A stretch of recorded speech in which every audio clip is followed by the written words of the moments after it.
रामचंद्र शुक्ल के प्रमुख कथन हम यहाँ पर कर रहे हैं, जिसके हम 100 कथन कल कर चुके थे और आज हम शुरू करने वाले हैं 101 से। ये तो आपको बताने की जरूरत ही नहीं है कि रामचंद्र शुक्ल हमारे लिए कितने इंपॉर्टेंट है और यहाँ से बहुत सारे प्रश्न बनते ही बनते हैं। किसी भी परीक्षा की आप तैयारी कर रहे हो तो ये क्लास आपके लिए बहुत ही ज्यादा इंपॉर्टेंट रहेगी। तो बिना स्किप किए पूरी क्लास जरूर देखना ताकि आपको पूरा फायदा मिल सके। चलते हैं अपने 101 यानी कि आज का हमारा जो पहला कथन है वो क्या कह रहा है। वात्सल्य के क्षेत्र में जितना अधिक उद्घाटन सूर्य ने अपनी बंद आंखों से किया है, इतना किसी और ने नहीं किया। इन क्षेत्रों का तो वे क्या थे, कोना कोना झांक आए थे। किसका? वात्सल्य के क्षेत्र का, यानी कि वात्सल्य सम्राट कहा जाता है किसको? सूरदास जी को। उन्होंने अपनी बंद आंखों का मतलब है, आप जानते हैं कि बहुत सारे विद्वान हैं जो कहते हैं कि जो सूरदास जी थे वो जन्म से ही अंधे थे या फिर बाद में हो गए थे, है ना, लेकिन वो अंधे थे, ये बताया जाता है। और अपनी बंद आंखों से उन्होंने वात्सल्य के क्षेत्र का जो दर्शन किया है, उसका कोना कोना मतलब बहुत अच्छे से वो रचनाएं करते थे, है ना। आगे 102 यानी कि दूसरा हमारा कथन है, प्रेम मार्ग का ऐसा प्रवीण और वीर पथिक तथा जवां दानी का दावा रखने वाला ब्रज भाषा का कोई दूसरा कवि नहीं हुआ है। और ये जो कथन है शुक्ल जी ने कहा है घनानंद के लिए, जो कि रीति मुक्त धारा के कवि हैं। अगला है, भाषा के लक्षक एवं व्यंजक बल की सीमा कहाँ तक है? इसकी समझ केवल इन्हीं को थी। किसको थी? केवल घनानंद को थी। ठीक है, भाषा के लक्षक एवं व्यंजक बल की सीमा कहाँ तक है, ये समझ इन्हीं को थी, यानी कि घनानंद के लिए ये कथन कहा गया है। अगला है, हिंदी रीति ग्रंथों की अखंड अखंड परंपरा, ठीक है, अखंड परंपरा एवं रीति काल का आरंभ आचार्य शुक्ल किससे मानते हैं? तो ये चिंतामणि त्रिपाठी से मानते हैं। रीति काल के जो प्रवर्तक हैं उनके रूप में, प्रवर्तक के रूप में ये चिंतामणि को मानते हैं। अगला है हमारे यहाँ पर, केशव को कठिन काव्य का प्रेत शुक्ल ने उनकी क्लिष्टता के कारण कहा है। ठीक है, केशव जी को कठिन काव्य का प्रेत कहा है और किसके लिए कहा है? उनकी क्लिष्टता के कारण, उनकी जो क्लिष्टता है उनका, जैसे कि आप जानते हैं रामचंद्रिका, रामचंद्रिका को बहुत सारा, अगर हम आज की भाषा में बात करें तो ट्रोल किया गया था। क्यों? क्योंकि जो रामचंद्रिका है ना, वो उन्होंने कहीं ना कहीं रामचरितमानस की होड़ में रातों रात में उसकी रचनाएं कर दी थी, है ना। अब कोई भी इतना जल्दबाजी करेगा तो गलतियां तो होंगी ही, इसीलिए उनको कठिन काव्य का प्रेत माना है। किसने? केशव दास को शुक्ल जी ने। आगे कहते हैं कि रीतिकाल नामकरण आचार्य शुक्ल का दिया हुआ है। ठीक है, रीतिकाल नाम किसने दिया है? तो शुक्ल जी ने दिया है। और उन्होंने मध्यकाल के दूसरे भाग को रीतिकाल कहा है। रीतिकाल नामकरण की अगर बात करें तो ये शुक्ल जी ने दिया है। और शुक्ल जी ने इसे श्रृंगार काल का भी सुझाव दिया था। ठीक है, इसे श्रृंगार काल भी कह सकते हैं, ऐसा भी उन्होंने कहा था, ये ध्यान रखना। और मध्यकाल की अगर बात करें तो उत्तर मध्यकाल की संज्ञा रीतिकाल को किसने दी थी? तो ये हजारी प्रसाद द्विवेदी ने दी थी। आचार्य शुक्ल ने प्रताप नारायण मिश्र और बालकृष्ण भट्ट की तुलना एडिसन और स्टील से की है। यानी कि प्रताप नारायण मिश्र को इन्होंने हिंदी का एडिसन कहा है शुक्ल जी ने, और बालकृष्ण भट्ट को हिंदी का स्टील कहा गया है। ये भी क्वेश्चन बहुत बार बनते हैं, पूछे जाते हैं कि हिंदी का स्टील किसे कहा जाता है, हिंदी का एडिसन किसे कहा जाता है। अगला है हमारा कथन यहाँ पर, अगर आपको ये क्लास वाकई में अच्छी लग रही है और आपको लगता है कि हाँ आपके लिए बहुत ही ज़्यादा ही इम्पोर्टेंट है ना, देखो मुझे जो आपके लिए इम्पोर्टेंट लग रहा है मैं वही लेके आती हूँ, बिल्कुल आपका बिना टाइम वेस्ट किए। तो आप भी मुझे कमेंट करके ज़रूर बताया करो कि हाँ आपके लिए क्लास यूज़फुल है, ताकि मुझे भी थोड़ा अच्छा लगे, है ना। बच्चे बहुत सपोर्ट करते हैं, वैसे बहुत अच्छा लगता है जो बच्चे कमेंट करते हैं, प्यारे प्यारे कमेंट करते हैं, है ना। अगर गलती होती है तो उसे भी आप बता दिया करो। आगे है, आलोचना का कार्य है किसी साहित्यिक रचना की अच्छी तरह परीक्षा करके उसके रूप, गुण और अर्थव्यवस्था का निर्धारण करना। ये आचार्य शुक्ल जी ने कहा है। आज की क्लास शायद में स्पीड मेरी सही है ना, मुझे अपने आप में ही लग रहा है। मैं बहुत ज़्यादा, मैंने पहले ही सोच लिया था कि बिल्कुल स्पीड फास्ट नहीं रखने वाले हैं आज हम, है ना, क्योंकि कुछ बच्चों को परेशानी होती है ज़्यादा फास्ट स्पीड से, है ना। मतलब कुछ को क्या है, बल्कि मुझे तो लगता है सबको ही होगी, क्योंकि समझ में नहीं आता जब हम बोलते हैं ना तो हमें पता नहीं चलता, लेकिन जब उसी चीज़ को हम सुनते हैं ना तो पता चलता है कि स्पीड बहुत फास्ट थी। चलिए, आप बता दिया करो मेरे को। आगे है, ये आचार्य शुक्ल जी ने कहा है। ठीक है, चिंतामणि और रस मीमांसा शुक्ल के सैद्धांतिक आलोचना ग्रंथ है। चिंतामणि आप जानते हैं, चिंतामणि और रस मीमांसा ये किसके द्वारा, चिंतामणि का इन्होंने संपादन भी किया था और ये निबंध भी है। ठीक है, ये निबंध का संपादन इन्होंने किया था और इसको 3-4 भागों में अब तक प्रकाशित किया जा चुका है अलग-अलग समय पर। आगे ये कविता क्या है? ये निबंध है, ठीक है? ये भी शुक्ल जी का निबंध है। इस कविता क्या है? काव्य में लोक मंगल की साधनावस्था, रसात्मक बोध के विविध स्वरूप, काव्य में प्राकृतिक दृश्य, भारतेंदु हरिश्चंद्र, तुलसी का भक्ति मार्ग, मानस की धर्म भूमि यानी कि रामचरितमानस की धर्म भूमि, काव्य में रहस्यवाद आदि शुक्ल जी के अनमोल रत्न माने जाते हैं। कविता क्या है? कविता ये जो निबंध है ना, कविता क्या है इस निबंध में इन्होंने जो ये बहुत सारे जो शीर्षक यहाँ पर रखे हैं, ये अनमोल रत्न माने जाते हैं। शुक्ल का प्रथम निबंध है साहित्य, साहित्य नाम से इन्होंने निबंध लिखा था जो 1904 ईस्वी में सरस्वती पत्रिका में प्रकाशित हुआ था। अगला है हमारा शुक्ल जी विचारात्मक निबंधों को ही सर्वश्रेष्ठ मानते हैं। ठीक है, जो विचारात्मक निबंध होते हैं, निबंधों की भी कई शैलियां होती हैं और विचारात्मक जो निबंध है उनको सर्वश्रेष्ठ माना है शुक्ल जी ने। आगे हमारा हिंदी के पुराने कवियों को समालोचना के लिए सामने लाकर मिस्र बंधुओं ने बेशक बड़ा जरूरी काम किया। उनकी बातें समालोचना कही जा सकती है या नहीं, ये एक दूसरी बात है। यानी कि मिस्र बंधुओं के बारे में कहते हैं शुक्ल जी कि इन्होंने पुराने कवियों की समालोचना के लिए सामने लेकर के आए। ठीक है, तो ये इन्होंने बहुत ही जरूरी काम किया है, बढ़िया काम है उनका। आगे आचार्य शुक्ल जी आप जानते हैं रसवादी आलोचक माने जाते हैं, डॉक्टर नगेंद्र भी माने जाते हैं। आगे है शुक्ल रस को हृदय की मुक्तावस्था मानते हैं। रस को इन्होंने क्या माना है? हृदय की मुक्तावस्था। जिस प्रकार आत्मा की मुक्त अवस्था ज्ञान दशा कहलाती है, ठीक है, ज्ञान दशा कहलाती है, उसी प्रकार हृदय की मुक्त अवस्था रस दशा कहलाती है। ये इनका कथन है और बहुत बार पूछा जाता है। हृदय की इसी मुक्ति की साधना के लिए मनुष्य की वाणी जो शब्द विधान करती है उसे ही कविता कहा जाता है। अगला इनका कथन है शुक्ल जी का, नाद सौंदर्य से कविता की आयु बढ़ती है। ठीक है, नाद सौंदर्य से क्या बढ़ती है? कविता की आयु बढ़ती है। आगे कहते हैं कि जायसी के पद्मावत जो कि जायसी के द्वारा लिखा गया है, इसको हिंदी का श्रेष्ठ प्रबंध काव्य माना गया है। ठीक है, जायसी के पद्मावत को क्या माना है इन्होंने? हिंदी का श्रेष्ठ प्रबंध काव्य के रूप में माना है। आगे है आचार्य शुक्ल ने भक्ति आंदोलन को पराजित मनोवृत्ति का परिणाम कहा है और मुस्लिम राज्य की प्रतिष्ठा की प्रतिक्रिया माना है। ठीक है, आचार्य शुक्ल ने भक्ति आंदोलन को पराजित मनोवृत्ति का अर्थ यह है कि उस समय की जो जनता थी, बाहरी आक्रमण हमारे देश पर हो रहे थे लगातार, है ना, मुगलों के आक्रमण हो रहे थे या फिर मतलब बाहरी आक्रमण हो रहे थे, टर्की वगैरह सब, है ना, बाहर के देशों के।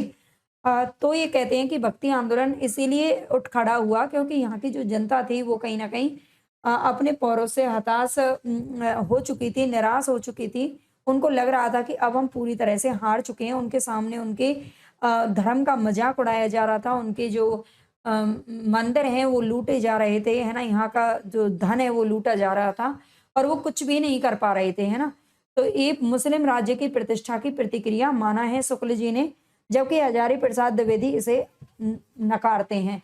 आगे आचार्य शुक्ल के अनुसार रीतिकाल को श्रृंगार काल भी कह सकते हैं। शुक्ल जी ने कहा है कि रीतिकाल को हम श्रृंगार काल भी कह सकते हैं क्योंकि इस समय पर सबसे ज्यादा जो रचनाएं की गई वो श्रृंगारिक रचनाएं की गई हैं। अगला है यहाँ पर हिंदी की सैद्धांतिक आलोचना को परिचय और सामान्य विवेचन के धरातल से ऊपर उठाकर गंभीर स्वरूप प्रदान करने का श्रेय शुक्ल जी को ही जाता है। नेक्स्ट है आचार्य शुक्ल के आदर्श कवि कौन है? तो तुलसीदास को मानते हैं। उन्होंने जितना अधिक महत्व उन्हें दिया है, यानी कि तुलसीदास को जितना महत्व उन्होंने दिया है और जैसा उनका सूक्ष्म विश्लेषण इनके काव्य का किया है वैसा वे किसी अन्य कवि का कर ही नहीं पाए। ठीक है, और ऐसा मिलता जुलता कथन आप जानते हैं बच्चन जी का भी हमने पढ़ा था। बच्चन जी के भी हम आदिकाल से लेकर अब तक, है ना, अब तक मतलब आधुनिक काल तक सभी कथनों को मैं करा चुकी हूँ, है ना। अगर आपने नहीं देखी है ना तो वो क्लास भी जा करके जरूर देखना, बहुत ही अच्छे तरीके से सभी कथनों को करा दिया गया है। आगे श्याम सुंदर दास ने आत्मकथा में यह स्वीकार करते हुए लिखा है कि आचार्य शुक्ल ने शब्द सागर बनाया और शब्द सागर ने आचार्य शुक्ल को। ठीक है, ये कौन कहते हैं? श्याम सुंदर दास जी कहते हैं। आगे शुक्ल के इतिहास का ढांचा चिंतन पर आधारित था। ठीक है, शुक्ल के इतिहास का जो ढांचा है वो किस पर आधारित था? तो चिंतन पर आधारित था। ये ध्यान रखना है, उन्होंने बहुत ही चिंतन मनन करके तब अपने साहित्य को लिखा है। आगे किसी की मृत्यु पर जैसी शोक कविता निराला ने लिखी है। निराला जी ने अपनी बेटी के मृत्यु पर एक कविता लिखी थी। मृत्यु के बाद में सरोज स्मृति नाम से उनकी बेटी का नाम था सरोज, जिसकी 18 साल की उम्र में जिनका निधन हो गया था और वैसी आज तक किसी की मृत्यु पर नहीं लिखी गई है, यानी कि ऐसी शोक कविता किसी ने दूसरी नहीं लिखी है। आगे शुक्ल जी ने पहली बार रस विवेचन को मनोवैज्ञानिक आधार दिया। रस मीमांसा में रस के शास्त्रीय विवेचन की मौलिक व्याख्या इन्होंने प्रस्तुत की है। 127वां है यहाँ पर, लोक हृदय में हृदय के लीन होने की दशा का नाम ही क्या है? रस दशा है। ठीक है, लोक हृदय में हृदय के लीन होने की जो दशा है उसका नाम ही क्या है? रस दशा है। मैं एक सेकंड में बस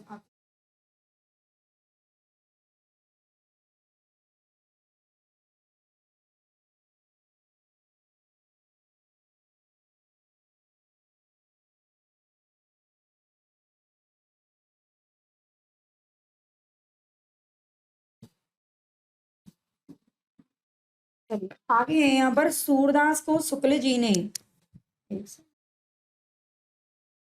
सूरदास को शुक्ल जी ने प्रेम का, जिसके अंतर्गत पालन एवं रंजन आते हैं, कवि माना है ना। शुक्ल जी ने प्रेम का कवि माना है और इस प्रेम के अंतर्गत क्या है? पालन और रंजन आते हैं। जबकि तुलसीदास को करुणा का कवि माना है। करुणा का अर्थ है जिसके अंतर्गत लोक रक्षा का भाव आता है। लोक रक्षा यानी कि समाज का कल्याण या समाज की रक्षा का भाव होता है।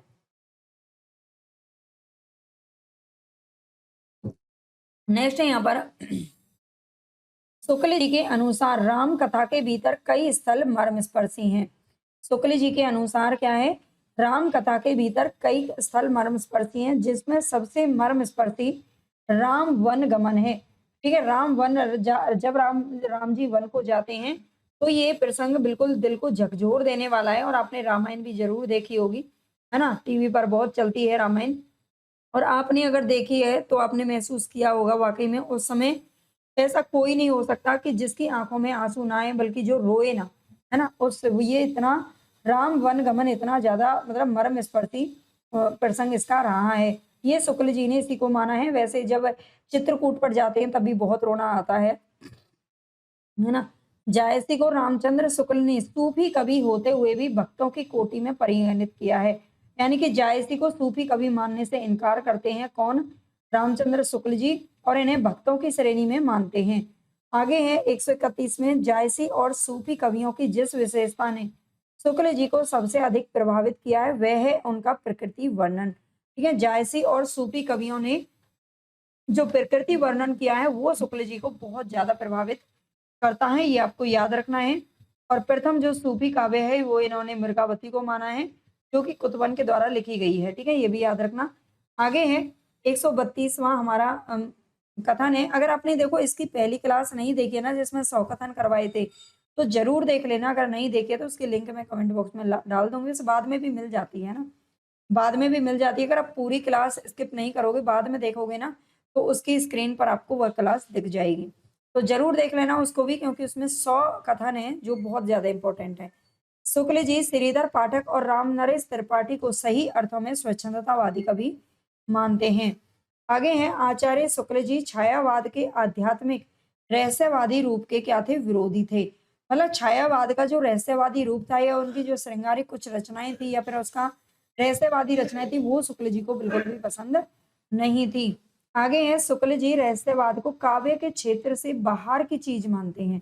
ठीक है, काव्य के क्षेत्र से क्या मानते हैं? बाहर की चीज मानते हैं। 135वां हमारे यहाँ पर कथन है, आचार्य शुक्ल के इतिहास की सबसे बड़ी उपलब्धि है उनका काल विभाजन। आचार्य शुक्ल ने जो अपना ग्रंथ लिखा है तो उसकी सबसे बड़ी उपलब्धि क्या मानी जाती है? उनका काल विभाजन माना जाता है। उन्होंने हिंदी साहित्य के 900 वर्षों के इतिहास को, ये क्वेश्चन पूछा जाता है, लगभग कितने वर्षों के इतिहास को इसमें रखा गया है? तो लगभग 900 वर्षों के साहित्य इतिहास को 4 सुस्पष्ट कालखंडों में विभाजित किया गया है। साथ ही इनका नामकरण भी किया गया है। तो ये इनके और विधेयवादी पद्धति पर लिखा गया है, ये भी पूछा जाता है। और इसमें लगभग कितने कवियों को इन्हें रखा है? तो बताया जाता है कि लगभग 1000 कवियों का इन्होंने जो है यहाँ पर जीवन वृत्त लिखा है। आगे शुक्ल जी ने केशव को दया विहीन कवि कहा है। ठीक है, कठिन काव्य का प्रेत तो कहा ही था केशव जी को, जबकि इन्होंने दया विहीन कवि भी कह दिया है। दया विहीन जिसके अंदर दया नाम की चीज नहीं है। आगे है शुक्ल जी ने रीति मुक्त कवियों को फुटकल कवियों में स्थान दिया था। ठीक है, रीति मुक्त कवियों को किस में स्थान दिया? तो फुटकल कवियों में स्थान दिया। अगर आपने रामचंद्र शुक्ल जी की किताब को कभी नहीं देखा है तो आप उसमें देख सकते हैं, उसमें लिखा रहता है जैसे कि प्रमुख धारा में तृतीय ध्यान प्रमुख कवि होते हैं, फिर फुटकल कवि जो कि जिनको हम इम्पोर्टेंट नहीं मानते, लेकिन आज आज के टाइम पर ना जो पैटर्न चेंज हो रहा है उसमें वहीं से प्रश्न सबसे ज्यादा बन रहे हैं। आचार्य शुक्ल को हिंदी आलोचना का युग पुरुष कहा जाता है। ठीक है, आचार्य शुक्ल को हिंदी आलोचना का क्या कहते हैं? युग पुरुष कहते हैं। शुक्ल जी के बारे में भी जो कथन इंपॉर्टेंट है, किसी और ने कहे हैं भले ही वो भी यहाँ पर रखे गए हैं, तो उनको भी देख लेना। कविता का उद्देश्य हृदय को लोक सामान्य की भाव भूमि पर पहुंचा देना है। ठीक है, कविता का उद्देश्य कैसा होना चाहिए? क्या होता है? हृदय को लोक सामान्य की भाव भूमि पर, ये कहा है शुक्ल जी ने। आगे है प्रत्यय बोध अनुभूति और वेग युक्त प्रवृत्ति, इन तीनों के नाम ही क्या होते हैं? भाव होते हैं। क्या होते हैं? भाव होते हैं। ये एक मनोवैज्ञानिक आलोचक माने जाते हैं जो शुक्ल जी हैं, थोड़ा ध्यान रखना। आगे है आचार्य शुक्ल ने लिखा है कि भ्रमर गीत का महत्व एक बात से और बढ़ गया कि इसमें भक्त शिरोमणि सूर ने, सूर को क्या कहते हैं? भक्त शिरोमणि का नाम देते हैं। भक्त शिरोमणि सूर ने सगुणोपासना का निरूपण बड़े ही मार्मिक ढंग से हृदय की अनुभूति के आधार पर किया, तर्क पद्धति पर नहीं किया। जैसे कि नंददास ने भी भंवर गीत लिखा था, है ना, भ्रमर गीत परंपरा में उन्होंने भंवर गीत जो लिखा था, उनकी जो गोपियां थी ना वो तर्क पद्धति पर आधारित थी और उनके जो मतलब वाक्य थे वो तर्क वाले थे। लेकिन यहाँ पर जो सूरदास है उन्होंने जो भ्रमर गीत लिखा है उसमें उनका जो गोपियां है ना वो बड़ी ही मार्मिक ढंग से अपनी बात को रखती हैं और बिल्कुल हृदय से उनकी जो बात है ना वो सीधा हृदय पर कुछ छू जाती हैं। आगे भक्ति के लिए ब्रह्म का सगुण होना क्या है? अनिवार्य है ना। भक्ति के लिए एक सेकंड रुक जाइए। भक्ति के लिए, भक्ति के लिए वॉइस आ रही है, मुझे लग रहा था कि बीच में आवाज नहीं आ रही। भक्ति के लिए ब्रह्म का सगुण होना अनिवार्य है, ऐसा कहा कहते हैं शुक्ल जी। शुक्ल जी ने घनानंद को ब्रज भाषा का मर्मज्ञ कवि बताया है। ठीक है, शुक्ल जी घनानंद को क्या कहते हैं? तो ब्रज भाषा का मर्मज्ञ कवि कहते हैं, ये याद रखना। हालांकि रीति काल के सभी मोस्टली सभी जो कवि हैं उन्होंने ब्रज भाषा में ही लिखा था और जो कृष्ण भक्ति धारा से संबंधित थे उन्होंने भी ब्रज भाषा में लिखा था, जैसे कि सूरदास नंददास वगैरह ने। ठीक है, आदि कवियों ने भी, ये भी याद रखना। आगे तुलसीदास उत्तरी भारत की समग्र जनता के हृदय मंदिर में पूर्ण प्रेम प्रतिष्ठा के साथ विराज रहे हैं। ठीक है, जो तुलसीदास हैं वो उत्तरी भारत की समग्र जनता के हृदय में यानी सारी जनता के हृदय मंदिर में पूर्ण प्रेम प्रतिष्ठा के साथ में विराज रहे हैं। आगे यह एक कवि ही हिंदी को प्रौढ़ साहित्यिक भाषा सिद्ध करने के लिए काफी है, ये तुलसीदास के लिए कहा गया है। ठीक है, ये एक कवि हैं तुलसीदास जी जो हिंदी को प्रौढ़ साहित्यिक भाषा सिद्ध करने के लिए काफी हैं। आगे हिंदी कविता की प्रौढ़ता के युग का आरंभ आचार्य शुक्ल किससे मानते हैं? तो ये तुलसीदास से ही मानते हैं। आचार्य शुक्ल तुलसीदास को स्मार्त वैष्णव मानते हैं, ये भी इंपॉर्टेंट पॉइंट है, बार बार पूछा जाता है। इसमें देखिए सभी इंपॉर्टेंट है ना, सभी महत्वपूर्ण है। ये आप बच्चे अगर आप थोड़ा सा भी साहित्य आपने पहले पढ़ा है तो आपको समझ में आ जाता होगा कि हाँ इसमें जो क्लास है इसमें कितना इंपॉर्टेंट है कितना नहीं है। सभी चीजें यहाँ पर महत्वपूर्ण ही है। आगे है शुक्ल जी ने पद्मावत की कथा का पूर्वार्ध, जो उसका पूर्वार्ध है यानी कि पहला जो भाग है उसको कल्पित माना है, यानी कि कल्पना के आधार पर लिखा हुआ माना है, जबकि जो इसका उत्तरार्ध है वो उसको ऐतिहासिक माना है।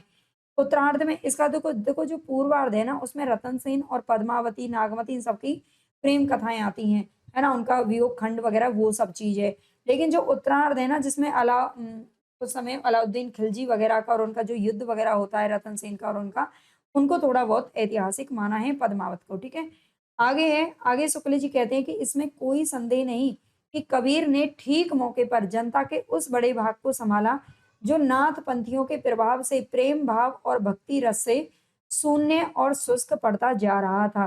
ठीक है, तो इसमें कबीर जी का इसलिए तो ये थोड़ी सी तारीफ करते हैं, वरना कबीर जी को इन्होंने ज्यादा जो है तवज्जो नहीं दी है। आगे है आचार्य शुक्ल के अनुसार सिद्धों की उद्धृत रचनाओं की भाषा भाषा मिश्रित जो अपभ्रंश या फिर पुरानी हिंदी है उसकी काव्य भाषा है।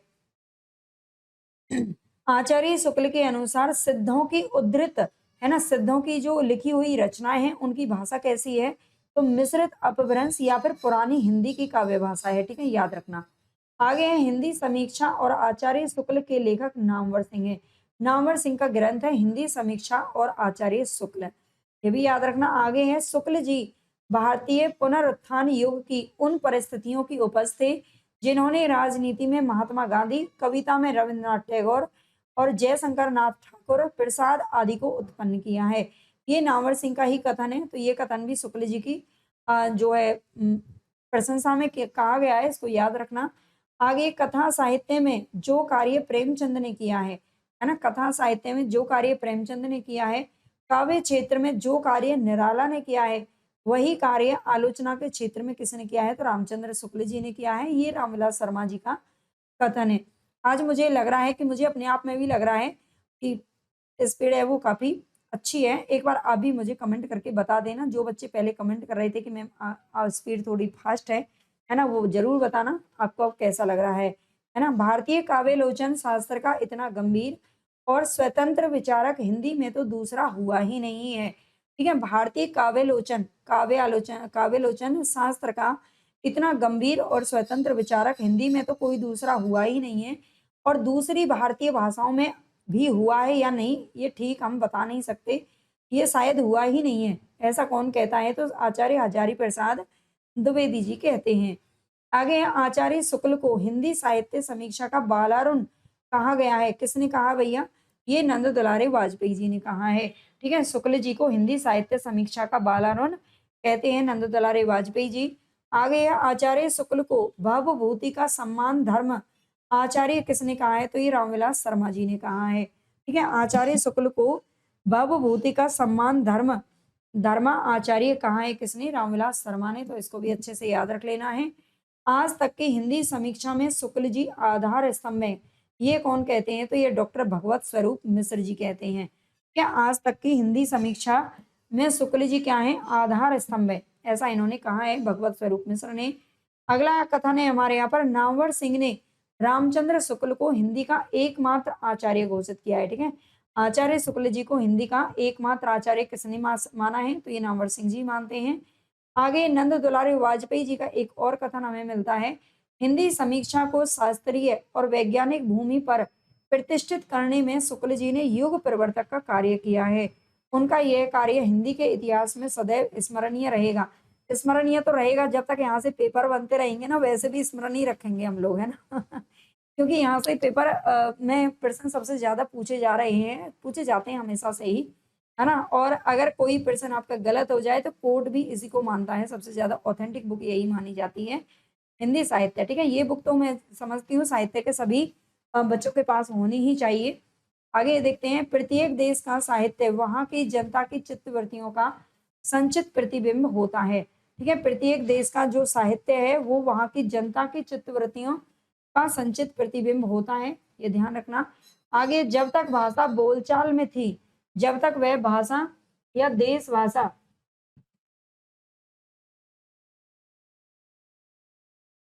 आज छुट्टी है,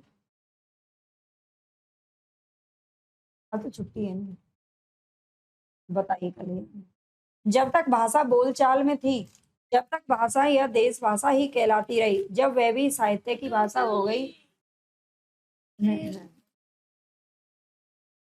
जब वह भी साहित्य की भाषा हो गई तब उसके लिए अपभ्रंश शब्द का व्यवहार होने लगा, ठीक है। आगे है नाथ पंथियों के जोगियों की भाषा सदुक्कड़ी थी। नाथ पंथियों के जोगियों की भाषा कैसी थी, तो सदुक्कड़ी थी, ये आपको याद रखना है। आगे है सिद्धों की उद्धृत भाषा देश भाषा मिश्रित अपभ्रंश या फिर पुरानी हिंदी की काव्य भाषा दोबारा गया है। आगे कबीर आदि संतों को नाथ पंथियों से जिस प्रकार सखी और बानी शब्द मिले हैं, ठीक है, नाथ पंथियों में ये शब्द प्रयोग किए जाते थे, उसी प्रकार सखी और बानी के लिए बहुत कुछ सामग्री और सदुक्कड़ी भाषा थी। वीर गीत के रूप में हमें सबसे पुरानी जो पुस्तक मिलती है वो बीसलदेव रासो है, ऐसा शुक्ल जी का मानना है। ये एक गे काव्य, आप जानते हैं, श्रृंगारिक गे काव्य, और ये किसके द्वारा लिखी गई है, नरपति नालय के द्वारा लिखी गई है, इसको भी याद रखना है। बीसलदेव रासों में काव्य के अर्थ में रसायन शब्द बार बार आया है, ठीक है। बीसलदेव रासों में काव्य के अर्थ में रसायन शब्द बार बार आया है, अतः हमारी समझ में इसी रसायन शब्द से होते होते रासो हो गया है। तो ये क्वेश्चन भी बहुत बार पूछा जाता है, रासो शब्द की उत्पत्ति किससे हुई है ना? अलग-अलग विद्वानों ने अलग-अलग शब्द से मानी है। तो शुक्ल जी तो रसायन से मानते हैं, ये आप याद रखना।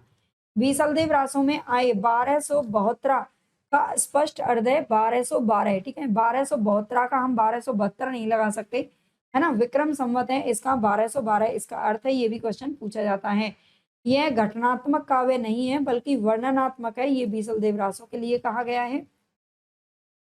अगला कथन है शुक्ल जी का, भाषा की परीक्षा करके देखते हैं तो वह साहित्यिक नहीं है, राजस्थानी है। ठीक है, अगर हम भाषा को देखते हैं तो वो कैसी है, राजस्थानी ठहरती है।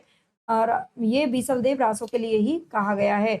अपभ्रंश के योग से शुद्ध राजस्थानी भाषा का जो साहित्यिक रूप था वह डिंगल कहलाता था। ठीक है, अपभ्रंश और शुद्ध साहित्यिक शुद्ध राजस्थानी भाषा के मेल से जो रचनाएं लिखी जाती थी वो डिंगल कहलाती थी, ये याद रखना है। और पिंगल भाषा की बात करें तो उसमें अपभ्रंश और ब्रज भाषा का जो है प्रयोग किया जाता था। ऐसा सर्वप्रिय कवि इस काल के भीतर बिहारी को छोड़कर कोई दूसरा नहीं हुआ है। इनकी रचना की रमणीयता ही इस सर्वप्रियता का एकमात्र कारण है, ये पद्माकर के लिए कहा गया है। आगे, हृदय की अनुभूति ही साहित्य में रस और भाव कहलाती है। तो रस और भाव किसे कहते हैं? हृदय की अनुभूति को कहते हैं। तो ठीक है, जगा देगी, ठीक है, कहते हैं। हृदय की अनुभूति ही क्या है? साहित्य में रस और भाव कहलाती है। हृदय के प्रभावित होने का नाम ही क्या है? रसानुभूति है। हृदय के प्रभावित होने का नाम ही क्या है?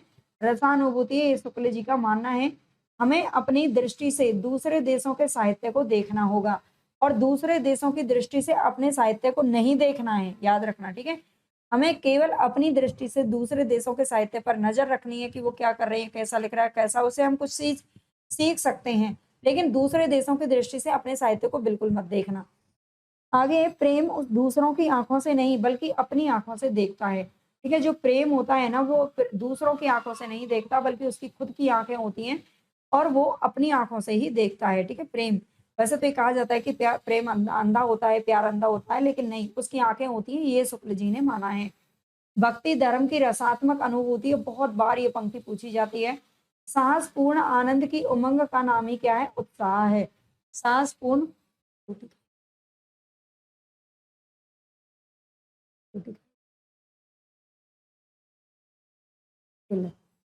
साहसपूर्ण आनंद की उमंग का नाम ही क्या है? उत्साह है। यदि प्रेम स्वप्न है तो श्रद्धा क्या है? जागरण है। ठीक है, 178वां हमारा यहाँ पर कथन हम पहुंच गए हैं। यदि प्रेम स्वप्न है तो श्रद्धा जागरण है। मैं आपसे यही कहूंगी कि ये सभी पंक्तियां बहुत इंपॉर्टेंट हैं, तो आप इसके बिल्कुल मत करना। ठीक है, शुक्ल जी आपके लिए बहुत इंपॉर्टेंट है। अगर आप लास्ट की कोई रिवीजन कर रहे हो किसी परीक्षा के लिए, टीजीटी पीजीटी के लिए, तो भी ये क्लास आपके लिए बहुत ही ज्यादा अच्छी है। और अगर आप कंटेंट में पढ़ रहे हो तो भी बहुत ही अच्छी है। ठीक है, यूजीसी नेट की आप तैयारी कर रहे हैं, चाहे टीजीटी पीजीटी की, चाहे बीपीएससी आरपीएससी, कुछ भी हो, सभी के लिए इंपॉर्टेंट क्लासेस हैं ये। आगे है परिचय प्रेम का प्रवर्तक है। ठीक है, परिचय क्या है? प्रेम का प्रवर्तक है। वैर क्रोध का आचार या मुरब्बा है, बहुत बार ये पंक्ति पूछी जाती है, छोटी छोटी सी।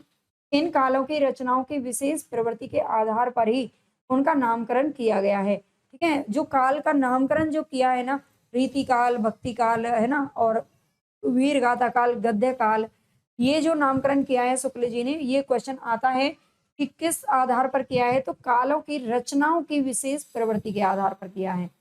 आगे, हिंदी साहित्य का आदिकाल संवत 1050 से लेकर संवत 1375, ये आदिकाल का समय इन्होंने माना है। अर्थात महाराज भोज के समय से लेकर हम्मीर देव के समय के कुछ पीछे तक माना जा सकता है। आगे यहाँ पर सिद्धों में सरह यानी कि सरहपा सबसे पुराने हैं और उनका जो समय इन्होंने माना है विक्रम संवत 690 ईस्वी। 690 ईस्वी नहीं है, विक्रम संवत है, याद रखना। विक्रम संवत में ही शुक्ल जी ने अपनी पूरे ग्रंथ को लिखा है। और इसमें अगर आपको ईस्वी निकालना है तो आपको 57 माइनस कर देना चाहिए। ठीक है, अगर आप ईस्वी में चाहते हैं तो इसमें से 57 क्या कर देना? घटा देना है। आगे है चंद बरदाई के बारे में आचार्य शुक्ल जी कहते हैं कि ये हिंदी के प्रथम महाकवि माने जाते हैं। और इनका जो पृथ्वीराज रासो, हालांकि इसे पूरी तरह से अप्रमाणिक ग्रंथ मानते हैं, जाली ग्रंथ मानते हैं, लेकिन फिर भी इसे हिंदी का प्रथम महाकाव्य का दर्जा दिया है और उसका जो लेखक है चंद बरदाई, उसको प्रथम महाकवि का दर्जा दिया है। आगे, पृथ्वीराज रासो के बारे में आचार्य शुक्ल जी कहते हैं कि भाषा की कसौटी पर यदि ग्रंथ को कसते हैं तो और भी निराश होना पड़ता है, क्योंकि वह बिल्कुल क्या है, बेठिकाने है, उसमें व्याकरण आदि की कोई व्यवस्था नहीं है। ठीक है, तो पृथ्वीराज रासो के बारे में ये भी आपको याद रखना है। विद्यापति के पद पढ़ाई कर, विद्यापति के पद क्या है, अधिकतर देख, विद्यापति के पद अधिकतर श्रृंगार के ही हैं, जिनमें नायिका और नायक क्या कौन है, राधा कृष्ण है। और हालांकि ये विद्यापति की तारीफ बिल्कुल नहीं करते हैं, है ना, बहुत बुराई करते हैं इस चीज को लेकर के कि उन्होंने राधा कृष्ण की जिस तरह से उन्होंने श्रृंगारिक रूप से रचना की है वो उन्हें पसंद नहीं आया, बल्कि उनकी क्या, हमें भी बिल्कुल पसंद नहीं, है ना। आगे आगे कहते हैं विद्यापति के बारे में कि आध्यात्मिक रंग के चश्मे आजकल बहुत सस्ते हो गए हैं, उन्हें चढ़ाकर जैसे कुछ लोगों ने गीत गोविंद के पदों को आध्यात्मिक संकेत बताया है, वैसे ही विद्यापति के इन पदों को भी। ये विद्यापति के बारे में कहा है, आध्यात्मिक रंग के चश्मे इनको पहना दिए हैं विद्यापति को, ये जरा याद रखना। विद्यापति को कृष्ण भक्तों की परंपरा में नहीं समझना चाहिए, है ना, ये कृष्ण भक्त नहीं है, जो कृष्ण भक्त भक्ति काल में थे वो ये नहीं है। ठीक है, ऐसा शुक्ल जी ने कहा है। आगे है, मोटे हिसाब से वीर गाथा काल महाराज हमीर के समय तक ही समझना चाहिए। ठीक है, मोटे हिसाब से जो वीर गाथा काल है वो कब तक समझना, लूट जब महाराज हमीर के समय तक ही समझना चाहिए। आगे कबीर ने अपनी झाड़ फटकार के द्वारा हिंदुओं और मुसलमानों की कट्टरता को दूर करने का जो प्रयास किया है वह अधिकतर चढ़ाने वाला सिद्ध हुआ है, हृदय को स्पर्श करने वाला तो भी नहीं है। ठीक है, आगे क्या है, कबीर ने अपनी झाड़ फटकार के द्वारा हिंदुओं और मुसलमानों को की कट्टरता को दूर करने का जो प्रयास किया वह अधिकतर चढ़ाने वाला सिद्ध हुआ, हृदय को स्पर्श करने वाला बिल्कुल भी नहीं। आगे कहते हैं कि इस कहानी के द्वारा कवि ने इस कहानी के द्वारा कवि ने प्रेम मार्ग के त्याग और कष्ट का निरूपण करके साधक के भगवत प्रेम का स्वरूप दिखाया है। ये कुतवन कृत मृगावती के बारे में कहा है, जिसकी जो लिखा गया था, प्रकाशित हुआ था 1503 ईस्वी में। ठीक है, कुतवन, और इसी को इन्होंने प्रथम सूफी काव्य माना है। आचार्य रामचंद्र शुक्ल के अनुसार मलिक मोहम्मद जायसी के गुरु कौन थे, शेख मोहिंदी थे, यानी कि मोइनुद्दीन चिश्ती थे, मोइनुद्दीन चिश्ती थे। आगे प्रेम गाथा की परंपरा में पद्मावत सबसे प्रौढ़ और सरस है। ठीक है, प्रेम गाथा की परंपरा में क्या है, पद्मावत को क्या मानते हैं, ये सबसे प्रौढ़ और सरस मानते हैं। यही प्रेम मार्गी सूफी का यानी कि शेख नबी के बारे में कहते हैं, ये कवियों की प्रचुरता की समाप्ति समझ लेनी चाहिए। ठीक है, यहीं पर शेख नबी के बारे में कहते हैं, इन्होंने शेख नबी ने जो रचनाएं लिखी थी, यहीं पर इन कवियों की प्रचुरता की समाप्ति हो गई थी। ठीक है, समाप्ति समझ लेनी चाहिए। आगे कहते हैं कि सूफी आख्यान सूफी आख्यान काव्यों की अखंडित परंपरा की यही समाप्ति मानी जा सकती है। यानी कि सूफी काव्यों का जो सबसे लास्ट इन्होंने रचना मानी है वो मानी है अनुराग बांसुरी, जो कि नूर मोहम्मद के द्वारा लिखी गई थी।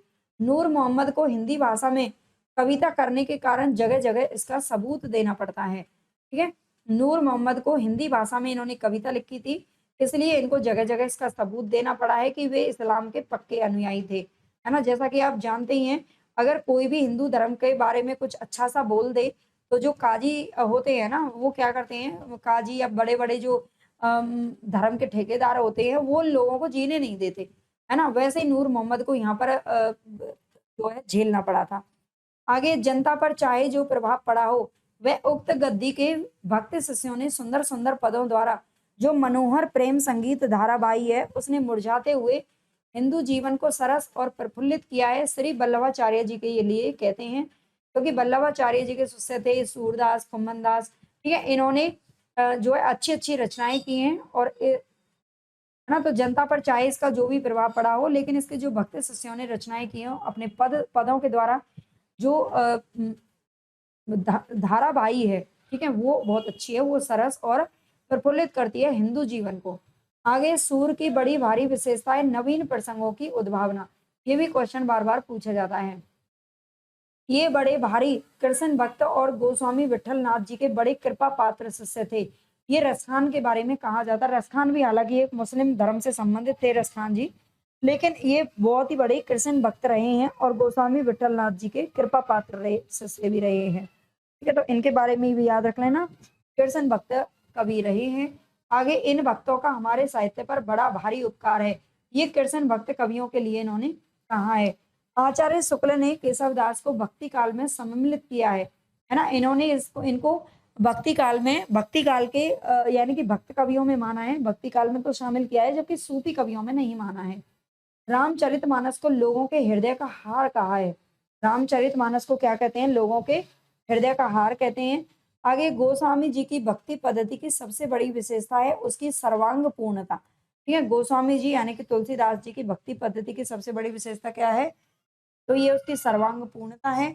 आगे, रामचरितमानस में तुलसी केवल कवि रूप में ही नहीं बल्कि उपदेशक के रूप में भी सामने आते हैं। प्रेम और श्रृंगार का ऐसा वर्णन जो बिना किसी लज्जा और संकोच के सबके सामने पढ़ा जा सके, वो किसका है? केवल गोस्वामी जी का ही है। आगे, सूर सागर में जगह जगह दृष्टिकूट वाले पद मिलते हैं, यह भी विद्यापति का क्या है? अनुकरण है। ठीक है, सूर सागर में जगह जगह क्या मिलता है? तो दृष्टिकूट वाले पद मिलते हैं। पूछा जाता है किस में मिलता है? सूर सागर में मिलते हैं, और ये इनके साहित्य लहरी जो इनकी रचना है उसमें भी 118 दृष्टिकूट पद मिलते हैं। जायसी का विरह वर्णन हिंदी साहित्य में एक अद्वितीय वस्तु है। ये जायसी ग्रंथावली जो इन्होंने संपादित किया था उसके बारे में लिखा है।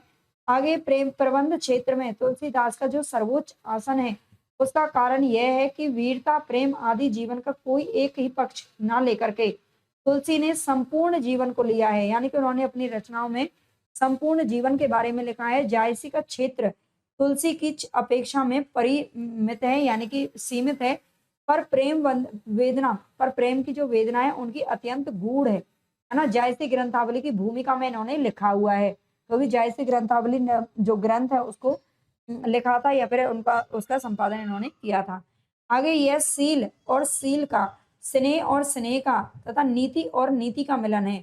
इस मिलन के संगठित उत्कर्ष की दिव्य प्रभा देखने योग्य है, देखने योग्य झांकी अपूर्व, ये गोस्वामी तुलसीदास के बारे में कहते हैं। आगे है, तो शुक्ल जी ने तुलसी और जायसी के समकक्ष ही सूरदास को माना है। ठीक है, शुक्ल जी ने तुलसी और जायसी के समकक्ष किसको माना है? तो ये सूरदास को माना है। इन्होंने एक रचना लिखी थी त्रिवेणी नाम से, जिसमें सूर, तुलसी और जायसी को इन्होंने लिया है, तीनों कवियों के बारे में लिखा है। ठीक है, जबकि कबीर जी को छोड़ दिया है। और आप जानते हैं जब ये क्वेश्चन पूछा जाता है ना बार बार, त्रिवेणी में कौन से 3 कवि शामिल किए गए हैं, तो उसमें कबीर, सूर और तुलसी का नाम आता है, जबकि कबीर जी को नहीं आता, और उसमें कबीर जरूर दिए रखते हैं ऑप्शन में। कि यदि हम मनुष्य जीवन के संपूर्ण क्षेत्र को लेते हैं तो सूरदास की दृष्टि परिमित यानी कि सीमित दिखाई पड़ती है, पर यदि उनके चुने हुए क्षेत्रों, श्रृंगार और वात्सल्य को लेते हैं, है ना, सूरदास की बात हो रही है, तो उनके भीतर उनकी पहुंच का विस्तार बहुत अधिक पाते हैं। उन क्षेत्रों में इनका इतना अंतर्दृष्टि विस्तार और किसी कवि का नहीं है। ये बिरमर गीत सार की भूमिका में उन्होंने लिखा है, बिरमर गीत सार का भी इन्होंने संपादन किया था। आगे, गद्य का आविर्भाव आधुनिक काल की सबसे प्रधान घटना है, सबसे बड़ी घटना बताते हैं। गद्य का आविर्भाव होना, आप जानते हैं भारतेंदु काल से पहले काव्य रचनाएं लिखी जाती थी, है ना, लेकिन अब जो आधुनिक काल, जब से भारतेंदु काल आया तब से उपन्यास, नाटक, निबंध, कहानी, रेखा चित्र, संस्मरण, यात्रा वृत्तांत, ये सब कुछ लिखा जाता, और इनको लिखना थोड़ा आसान है काव्यों की अपेक्षा, है ना। आगे है संवत 1860, यानी कि 1803 ईस्वी है। मैंने बताया था आपको 57 वर्ष आप घटा देते हैं तो ईस्वी निकल जाती है ना। संवत 1860 के लगभग हिंदी गद्य का परिवर्तन तो हुआ, पर उसके साहित्य की अखंड परंपरा उस समय से नहीं चली थी। 1803 की बात हो रही है, ये उस समय जब फोर्ट विलियम कॉलेज की स्थापना हुई थी 1800 ईस्वी में। तो उसके बाद जो सदा सुखलाल, लल्लूलाल, इन्होंने भी गद्य साहित्य का परिवर्तन किया था, लेकिन ये अखंड परंपरा ज्यादा समय, लंबे समय तक नहीं चल पाई। साहित्य के योग्य, स्वच्छ, सुव्यवस्थित भाषा में लिखी कोई पुस्तक संवत 1941 के पहले नहीं मिलती है। संवत 1860 और 1915 के बीच का काल गद्य रचना की दृष्टि से प्राय शून्य ही मिलता है। आगे, गद्य की एक साथ परंपरा चलाने वाले 4 लेखकों में 4 लेखक कौन से आते हैं? आधुनिक हिंदी का पूरा पूरा आभास मुंशी सदा सुखलाल और सदल मिश्र की भाषा में मिलता है। ये 4 लेखक हैं जो फोर्ट विलियम कॉलेज में भाषा के अध्यापक या मुंशी के तौर पर रहे थे। ठीक है, ये वो 4 लेखक हैं जिनमें इन्होंने क्या कहा है कि इन 4 लेखकों में आधुनिक हिंदी का पूरा पूरा आभास अगर आपने ना हिंदी साहित्य अभी तक नहीं पढ़ा है और आप ढूंढ रहे हो कि भाई क्या पढ़ें क्या नहीं पढ़ें, तो चाहे आप रिवीजन के दौर में हो, चाहे आप कंटेंट पढ़ रहे हो, शुरू से आप शुरुआत कर रहे हो, तो भी मैंने हिंदी साहित्य का पूरा फुल कोर्स फ्री में अभी यूट्यूब पर करवाया है। बस निबंध नाटक की 1-2 क्लास रह गई है, उनको मैं डाल दूँगी। और अगर आप यहाँ से पढ़ लेते हो ना, तो आप खुद अपने आप में बहुत ही कॉन्फिडेंस आपको लगेगा कि आपने बहुत कुछ अचीव कर लिया है ना? चाहे तो जाकर के देख लेना, पढ़ लेना अगर आपके पास टाइम है। आप रिवीजन भी कर रहे हो ना, तो ये सारी चीज़ों का रिवीजन आप करना, देखना आपको बहुत फ़ायदा मिलेगा।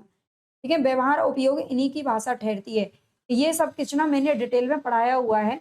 इन 2 में मुंशी सदा सुखलाल की जो साधु भाषा है, वो अधिक महत्व की है। मुंशी सदा सुखलाल ने लेखनी भी चारों से पहले उठाई, इसलिए गद्य का प्रवर्तन करने वालों में उनका विशेष स्थान समझना चाहिए। आगे राजा शिव प्रसाद और भारतेंदु के समय तक हिंदी उर्दू का झगड़ा चलता रहा। ठीक है? हिंदी उर्दू का क्या चलता रहा? झगड़ा चलता रहा। राजा शिव प्रसाद सितारे हिंद और भारतेंदु के समय तक। गारसा द तासी जिन्होंने फ्रेंच भाषा में पहला पहला क्या लिखा था? हमारा हिंदी साहित्य का ग्रंथ लिखा था, द इस्तवार ला लिटरेतुर एंदोई ए हिंदुस्तानी नाम से 1839 में जो प्रकाशित हुआ था। ठीक है? गारसा द तासी पेरिस में हिंदुस्तानी और या उर्दू के अध्यापक ने भी फ्रांस में बैठे-बैठे योगदान दिया था। आगे हैं, गारसादा तासी ने संवत 1909 ईस्वी के आसपास हिंदी और उर्दू दोनों का रहना आवश्यक समझा है। ठीक है? गारसादा तासी ने संवत 1909 के आसपास अगर हम बात करें, तो हिंदी और उर्दू दोनों का रहना आवश्यक समझा और ये कहा है कि यद्यपि मैं उर्दू का बड़ा पक्षपाती हूँ, लेकिन मेरे विचार से हिंदी को भी भाषा या बोली कहना उचित नहीं है। ठीक है? आगे कहते हैं कि गारसा द तासी मजहबी कट्टरपन की प्रेरणा से सैयद अहमद की भरपेट तारीफ करके उर्दू का पक्ष ग्रहण करते हैं, उर्दू की तारीफ करते हैं। इन्होंने 738 कवियों का वर्णन किया था अपने ग्रंथ में, जिसमें से इन्होंने केवल और केवल 72 कवि माने थे हिंदी के, बाकी सब उर्दू के माने थे गारसादा तासी ने। ठीक है? तो ये उर्दू के पक्षपाती थे, ये ध्यान रखना। और इन्होंने सैयद अहमद की भरपेट तारीफ की, बहुत तारीफ की और उर्दू का पक्ष ग्रहण किया। और कहते हैं कि इस वक्त हिंदी की हैसियत भी एक बोली की सी रह गई है, जो हर गांव में अलग-अलग ढंग से बोली जाती है। आगे है, उन्होंने भारतेंदु यानी कि जिस प्रकार उन्होंने भारतेंदु की बात करते हैं कि भारतेंदु ने जिस प्रकार गद्य की भाषा को परिमार्जित करके उसे बहुत ही चलता, मधुर, धुर और स्वच्छ रूप दिया है, उसी प्रकार हिंदी साहित्य को भी नए मार्ग पर ला खड़ा किया। वे वर्तमान हिंदी गद्य के प्रवर्तक माने गए हैं। अगला है हमारे यहाँ पर, मुंशी सदासुख लाल की भाषा साधु होते हुए भी कैसी है? पंडिताऊपन लिए हुए है। क्या मुंशी सदासुख लाल की भाषा को क्या मानते हैं? अ, साधु होते हुए भी ये पंडिताऊपन लिए मानते हैं। आगे कहते हैं, लल्लू लाल में ब्रज भाषापन और सदल मिश्र में क्या था? पूर्वीपन लिए हुए था। लल्लू लाल की जो भाषा थी उसमें ब्रज भाषा का बोलबाला था और सदल मिश्र की भाषा में पूर्वीपन। आगे राजा शिवप्रसाद सितारे हिंद, इनका उर्दूपन शब्दों तक ही परिसीमित नहीं था, बल्कि वाक्य विन्यास तक में घुसा हुआ था। ठीक है? आगे है, राजा लक्ष्मण सिंह की भाषा विशुद्ध और मधुर अवश्य थी, पर आगरा की बोलचाल का पुट उसमें कम नहीं था। राजा लक्ष्मण सिंह ने वैसे संस्कृत निष्ठ हिंदी पर बल दिया था, है ना? उसके लिए इन्होंने जोर लगाया था, उसका पक्ष लिया था, लेकिन राजा लक्ष्मण सिंह की भाषा विशुद्ध और मधुर तो थी, है ना? शुद्ध संस्कृत निष्ठ हिंदी थी, लेकिन उसमें आगरा की बोलचाल का पुट था। भाषा का निखरा हुआ सामान्य रूप भारतेंदु की कला के साथ में प्रकट हुआ। तो भाषा का निखरा हुआ सामान्य रूप भारतेंदु की कला के साथ क्या हुआ? प्रकट हुआ। अगला है हमारे यहाँ पर, भारतेंदु ने पद्य की ब्रज भाषा का बहुत संस्कार किया। ठीक है? भारतेंदु ने पद्य में ब्रज भाषा का ही प्रयोग किया था। पुराने पढ़े हुए शब्दों को हटाकर काव्य भाषा में भी वे बहुत कुछ चलतापन और सफाई लेकर के आए। इससे भी बड़ा काम तो उन्होंने यह किया कि साहित्य साहित्य को नवीन मार्ग दिखाया और वे उसे शिक्षित जनता के साहचर्य में लेकर के आए। जब भारतेंदु, अगला कथन है यहाँ पर, जब भारतेंदु अपनी मजी हुई परिष्कृत भाषा सामने लाए, तब हिंदी बोलने वाली जनता को गद्य के लिए खड़ी बोली का प्रकृत साहित्यिक रूप मिल गया और भाषा के स्वरूप का प्रश्न नहीं रह गया। प्रस्ताव काल समाप्त हो गया और भाषा का स्वरूप स्थिर हुआ।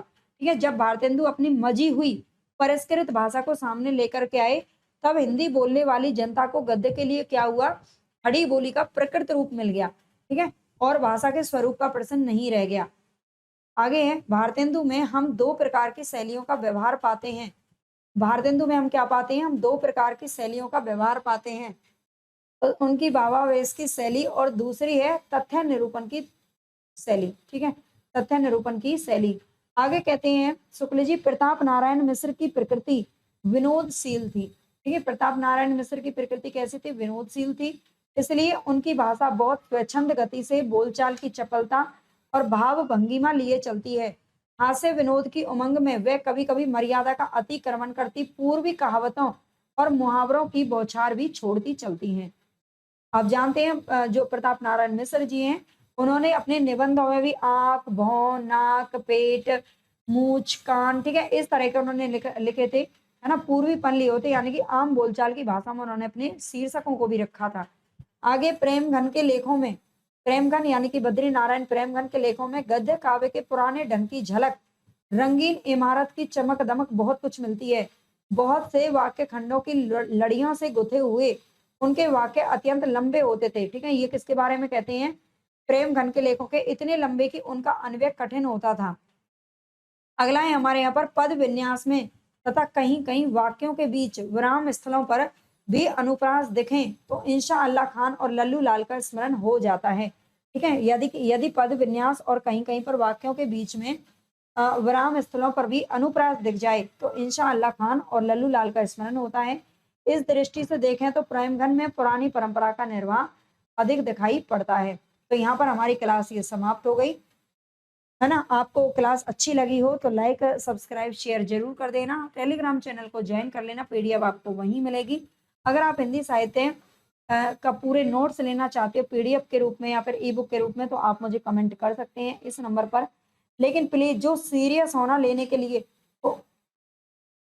8273842391, ठीक है, ये नंबर है, इस पर आप संपर्क कर सकते हैं। लेकिन अगर आप सीरियस हैं, आप नोट्स वाकई में लेना चाहते हैं, अगर आप अपने घर मंगवाएंगे तो मैं बता देती हूँ आपको इसकी फीस में लगेगी 650 रुपये। और अगर आप इसका पीडीएफ लेना चाहते हैं तो वो आपको वहीं पर बता दिया जाएगा। ज़्यादा महंगा नहीं है, लेकिन हाँ आपके लिए बहुत ज़्यादा इंपॉर्टेंट है।